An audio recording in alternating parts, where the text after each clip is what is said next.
चंद पूंजीपतियों को फायदा पहुंचाने का काम किया जा रहा है। कौन बेच रहा है?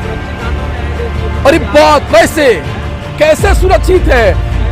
देखिए, दो लोग बेच रहा है इस देश को और दो लोग ही खरीद रहा है। मोदी और अमित शाह इस देश को बेचने का काम कर रहे हैं और अडानी और अंबानी इस देश का हर चीज को खरीदने का काम कर रहे हैं।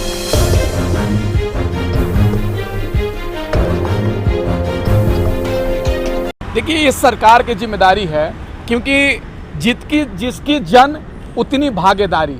देश में जिसकी जितना जनसंख्या है उसको आरक्षण मिलना चाहिए और बीपी मंडल जी का जो सपना था वो अधूरा सपना है, उसको मिलकर हम लोग पूरा करेंगे। एक बात बताइए, देश में हर चीज़ का गणना जब हो सकता है, गाड़ी की गणना हो सकता है, मकान की गणना हो सकती है, पशु का गणना हो सकता है, तो देश में जातीय जनगणना भी होनी चाहिए। और प्रधानमंत्री जी क्यों नहीं करवा रहे हैं? देश की तमाम विपक्षी पार्टियां जातीय जनगणना के लिए इच्छुक है और करवाना चाहती है। बिहार में चले जाइए, सत्ता में बैठे नीतीश कुमार और राष्ट्रीय जनता दल, तमाम पार्टियां, देश की सारी विपक्ष की पार्टियां चाह रही है जनगणना हो, लेकिन जातीय आधारित जनगणना होना चाहिए, ताकि देश में पता चले कि हमारी जनसंख्या कितनी है और हमको कितना आरक्षण मिल रहा है, हमको कितना फायदा मिल रहा है, हमको फायदा मिल रहा है या नाम नहीं मिल रहा है। देश में जातीय जनगणना बहुत ही जरूरी है। और प्रधानमंत्री जी से मैं कहना चाहता हूं कि जल्द से जल्द जातीय जनगणना की शुरू किया जाए। क्या ये पार्टियां राजनीति नहीं कर रही हैं? किस चीज की राजनीति?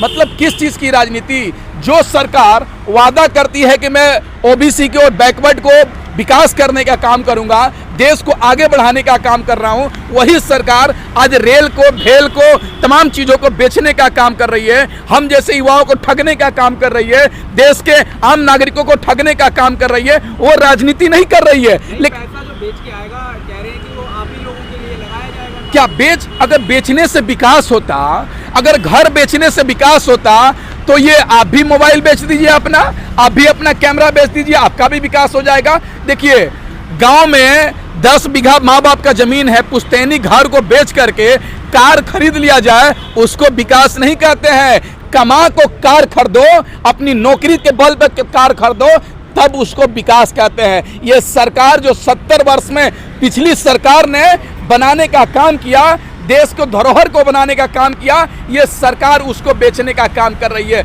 इंडिया गेट पूरे दुनिया में मशहूर है। आज देखिए ना क्या हालत है, आज बंद कर दिया गया है। आज टूरिस्ट क्यों नहीं आ रहे हैं?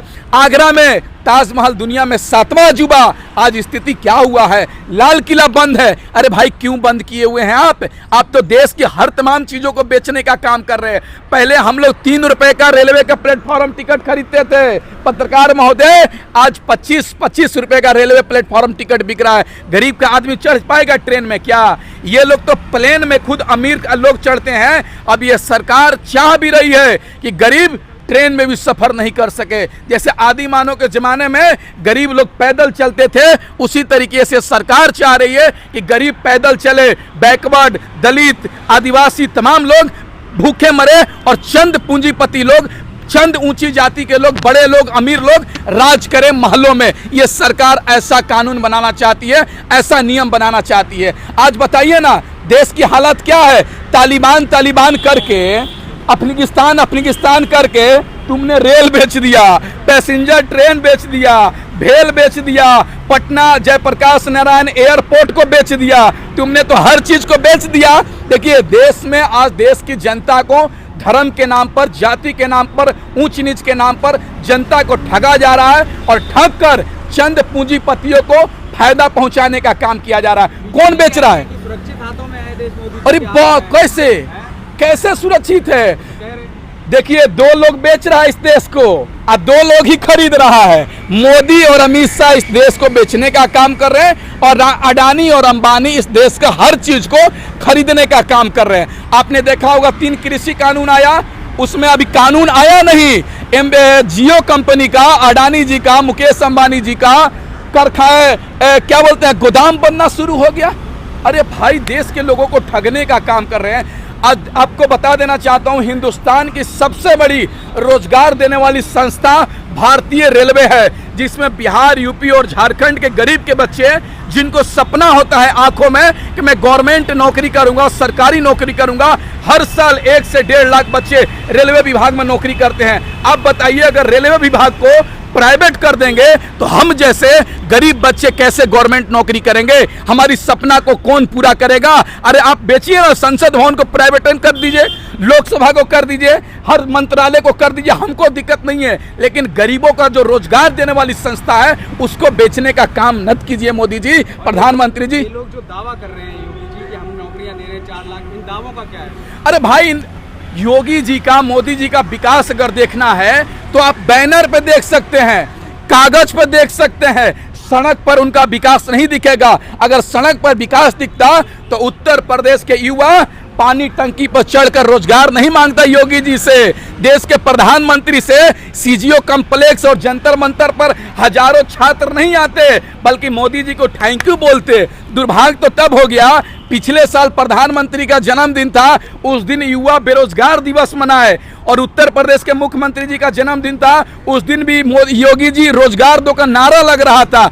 इससे सिद्ध होता है कि ये सरकार 7 वर्ष में युवाओं को रोजगार देने का काम नहीं की है, रोजगार किसी को छीनने का काम की है, और महंगाई इतना आसमान पे छुड़ा दिया कि इस देश का गरीब को जीना मुहाल हो गया। आप एक बात बताइए, 200 रुपये सरसों का तेल है, क्या गरीब का आदमी खा पाएगा क्या?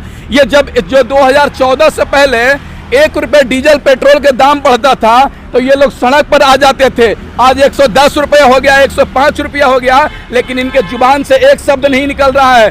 क्यों भाई? आज महंगाई, पहले तुम्हारे लिए महंगाई डायन थी, आज महंगाई तुम्हारे लिए डार्लिंग बन चुकी है।